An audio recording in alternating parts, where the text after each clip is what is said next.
Once there lived a bird near a lonely place. It has two heads, eyes, mouths, but only one stomach.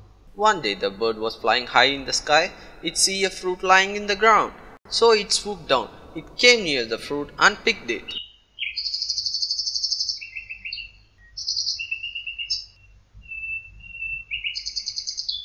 Wow, it tastes like honey. I'm your brother hen. Why don't you let me to taste it? Hey, shut up. We both has only one stomach. If you eat or I eat, both will go to our stomach only. The head too was totally unsatisfied with the head one's answer.